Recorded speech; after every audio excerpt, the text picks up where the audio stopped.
donc aujourd'hui on se retrouve pour une toute première vidéo, voilà, parce que il s'agit de ma première vidéo sur ma chaîne que j'ai créée il y a quelques jours. Donc je me présente Comte Dodo, bien sûr, il s'agit d'un, vous l'aurez deviné bien évidemment, pseudonyme, voilà.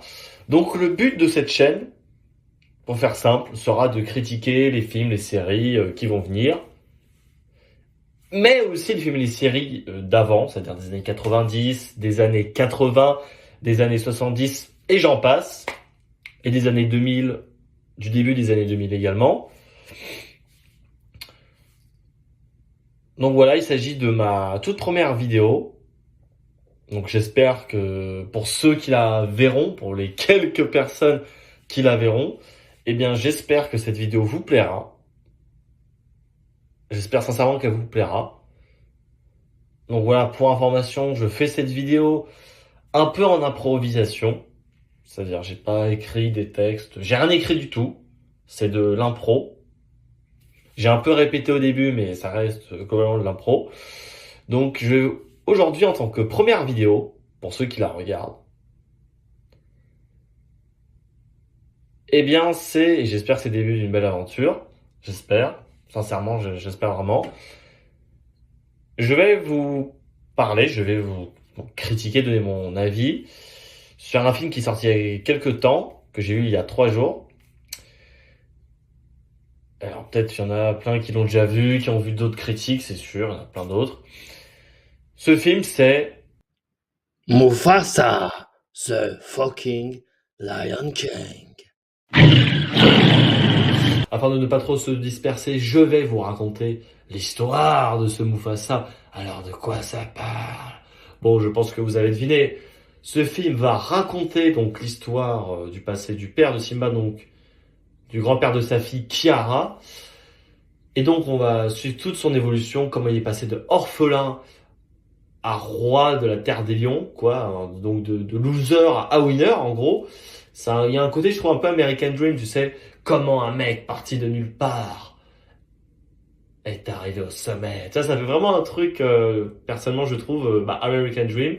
Je trouve ça marrant. Et aussi, surtout, oui, surtout, j'ai envie de te dire, c'est surtout ça qu'on va suivre. Plus que sa trajectoire de orphelin à roi. Ok, oui, on va suivre ça, c'est important dans l'histoire. Mais finalement, c'est pas le plus important. Et j'ai envie de te dire, c'est même pas le plus intéressant. Parce que, enfin, non, c'est pas le plus intéressant. Par contre, le plus intéressant, enfin, ça, après, ça reste mon avis, hein. Peut-être ce que vous allez trouver le plus intéressant, c'est quand il est devenu d'orphelin à roi. Et ses relations, vous en foutez. Peut-être possible. Mais, ça m'étonnerait. Ça m'étonnerait, honnêtement. Parce que comment passer à côté de cet énorme point positif du film?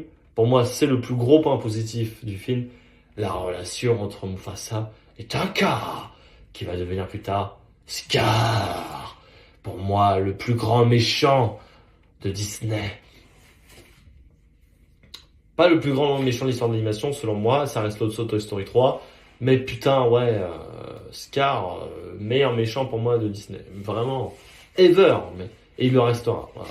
Et il le restera, c'est sûr.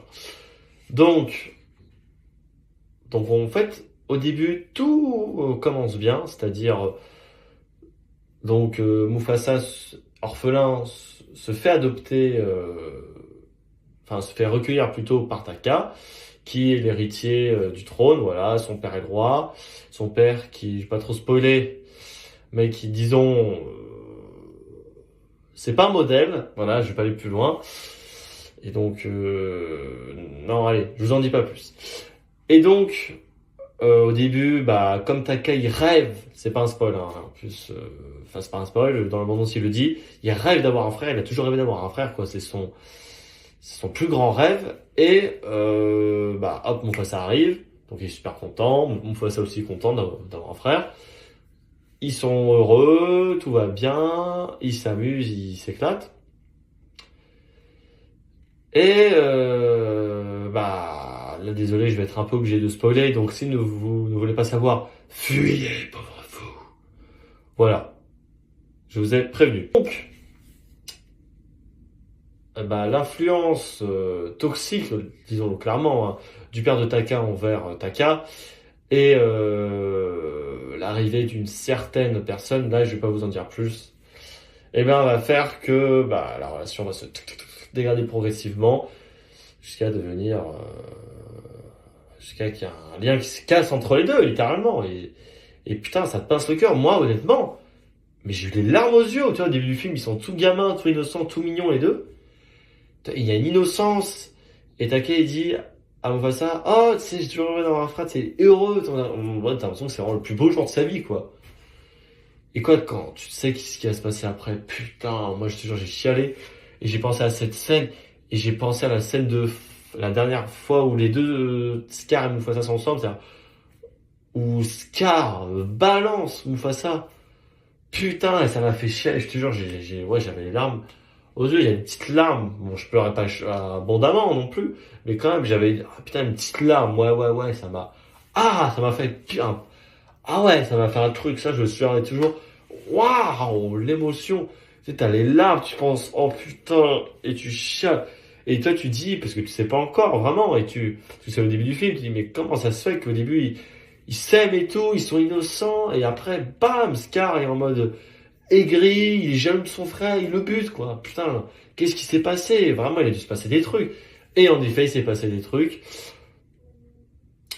Et là, je vais un peu critiquer le film. Parce qu'en même temps, il s'est passé pas mal de choses.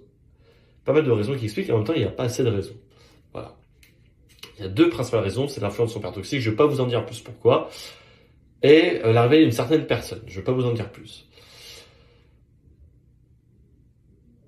Mais, en fait, le principal défaut de ce film, c'est, enfin, pour moi, il y a deux défauts dans ce film.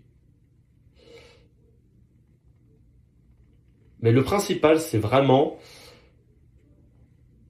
j'aurais aimé un peu plus de développement, tu vois. Leur relation est bien développée, leur relation bien développée, c'est bien amené, on s'attache à Taka, on comprend pourquoi il se comporte comme ça, pourquoi il va voir Mufasa comme ça, enfin voilà, on comprend pourquoi il va avoir un peu la rage contre son frère, disons clairement, on comprend, mais le problème, c'est en fait un peu, tu sais, un avocat, il va défendre sa victime. Là, je suis l'avocat de Scar. Il y a des arguments, mais il y en a pas assez. Il en manque. Tu vois, il en manque. Tu vois ce que je veux dire? C'est pas suffisant pour le défendre. Et il y en a, mais c'est pas suffisant. Et c'est ça qui est dommage. C'est-à-dire, ok, on développe la relation, mais par exemple, je trouve que Mufasa, il est trop gentil dans ce film. Mais c'est ce qui me dérange. Ok, Mufasa, oui, Mufasa est sympa et tout. Et moi, tu sais, j'aurais mis un truc en mode, Mufasa, il a un côté connard, tu vois, un peu, tu vois, parce qu'il est trop, en fait, il est trop sympa. Et s'il a été un peu plus un peu connard, tu vois, un peu connard envers son frère, enfin, il a fait par exemple, il y a une scène où t'as qu'à dire, ah, tu m'as trahi. Et bien, en fait, il trahit, mais pas vraiment, et il le trahit pas volontairement, il dit pas, ah, je trahis mon frère, je suis un enculé, quoi. Tu vois, il dit pas ça, Mufasa. Mais moi, j'aurais bien un peu comme ça, disait, en mode, vas-y, je fais un coup de pied dans le dos je peux pas en dire plus, mais voilà. Et parce que c'est une merde, enfin, voilà, quoi. Tu vois, j'aurais aimé un truc comme ça. Putain, moi, toi, j'ai un peu plus une connard attitude de chez ce cher Mufasa. Voilà. Dans le deuxième défaut, eh bien, c'est qu'on a malheureusement des scènes qui ne servent à rien. Voilà. Par exemple, je ne vais pas trop spoiler, hein, mais par exemple, on a, allez, un petit indice. On a un fameux duo composé d'un petit animal et d'un animal balèze. Bon, je pense que vous avez deviné de quel fameux duo il s'agit, hein. Voilà. Eh bien, enfin, ce qui est triste, c'est que ces personnages interviennent, mais pour rien. C'est-à-dire, ils vont juste parler pour faire des blagues. Voilà, c'est tout. Et ça ne va pas servir au déroulement de l'intrigue. Et c'est ça qui est dommage. C'est ça qui est dommage. Ça se voit que ils ont juste été là, que les scénaristes, ils les ont mis dans ces scènes juste pour du fan service. Mais oui, d'accord, on adore ces personnages. Moi, personnellement, il s'agit de mon duo préféré de l'histoire du cinéma, toujours confondu. Mais je suis désolé, ils ne servent à rien. Et c'est dommage, parce que si on les compare par rapport à l'original, au Roi Lion 1 de 1994, là, ils ont vraiment une importance. Et c'est ça qui est dommage. C'est c'est vraiment dommage. C'est comme pour moi, c'est ce que je trouve. Hein. C'est comme si tu prenais un personnage ou des personnages extrêmement bien appréciés, qui ont une réelle importance, une place méritée dans le déroulement de l'intrigue, et hop, tu les fais intervenir dans une autre situation ou juste pour faire plaisir aux fans et tout. Mais vas-y, on s'en fout quoi. S'ils doivent intervenir, eh ben, il faut qu'ils aient une vraie importance, un vrai rôle. Et là, ce n'est pas le cas. Voilà. Mais bon, voilà, à part ces deux défauts, bon, qui m'ont quand même fait un peu grincer des dents, surtout le deuxième, ça reste pour moi un très bon film. J'ai passé un super moment, j'ai ri, j'ai pleuré aussi. Donc après, oui, je suis un énorme fan du Roi Lion. Le Roi Lion, c'est... Je sais pas si on peut vraiment la qualifier de saga, mais allez, je vais parler vulgairement, je n'aime pas du tout ce terme. Licence, voilà. C'est une de mes licences préférées. Et donc, en plus, la fin du film tease une suite. Vont-ils faire un remake du Royaume 2? Je n'espère pas, car je ne veux absolument pas ça. Mais il y a des rumeurs qui disent qu'ils ont comme projet de faire un nouveau film speed-off. Donc par exemple, ce serait bien de faire un film sur Taka. Parce qu'en fait, ce film, en fait, il apporte des réponses, mais en même temps, il ne répond pas à toutes les questions. Par exemple, il ne répond pas à la question comment Taka a forgé ses concrètement alliés avec les hyènes. Bon, je sais qu'il y a des comics Disney officiels qui expliquent cela, mais moi je veux le voir. Je veux voir ça dans un film. Comment il a rencontré Zira, je suis désolé, moi j'ai. Même je crois qu'il n'y a aucun comics Disney officiel qui explique comment et dans quelles circonstances Taka alias Scar va rencontrer Zira et sa bande de lions. Je suis désolé, hein, mais bon. Dites-moi dans les commentaires si ce genre de comics existe. Moi, personnellement, je n'en ai trouvé aucun. Voilà. J'ai cherché partout, sur YouTube, sur Internet, sur Reddit, il n'y a rien. Enfin, moi, personnellement, je n'ai rien trouvé. Voilà. Après, peut-être que je suis aveugle, hein, c'est possible. Mais bon, je vous jure, j'ai cherché avec ma petite loupe et je n'ai rien chopé. Mais bon, c'est pas grave. Dites-le moi dans les commentaires s'il y a des comics sur ça. Enfin bref, ce sera tout pour cette première vidéo. J'espère qu'elle vous a plu. Donc n'hésitez pas à la commenter, likez-la ou dislikez-la. Donc je reprécise, inondez-moi de commentaires pour faire marcher le petit robot YouTube.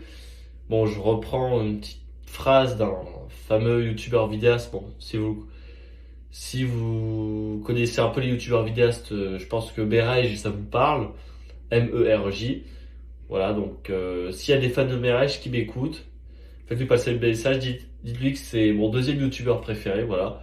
Et qu'un jour, j'aimerais énormément faire un live avec lui. Alors, ça peut paraître prétentieux parce qu'il s'agit de ma toute première vidéo. Et à l'heure où je la tourne, j'ai 0 abonnés. Bon. Dans tout cas, je vous jure que je vais m'améliorer au montage et à ma prise de parole. Parce que là, c'est que de l'impro. J'ai un peu répété certains éléments de ma critique, mais c'est tout. Voilà. Franchement, c'est tout. Car je n'ai pas écrit des textes super longs. Voilà. C'est globalement ce que vous voyez, c'est, allez, 75% de l'improvisation. Donc, je sais, ce n'est pas la meilleure vidéo du monde, ce n'est pas la vidéo la mieux montée, avec le meilleur décor, il n'y a pas des fonds verts, je sais. C'est moins bandant par rapport à d'autres vidéos. Mais voilà, s'il vous plaît, je vous prie d'être clément, il s'agit de ma toute première vidéo sur la chaîne. Et voilà, je vous dis, hein, je tiens à m'améliorer en montage, petit à petit. Je tiens à m'améliorer, sincèrement. Faire des trucs encore meilleurs. Mais sincèrement, moi je vais faire des trucs encore meilleurs. Donc voilà. Bref, n'hésitez pas à vous abonner surtout. Et on se retrouve pour de nouvelles aventures. Générique maestro.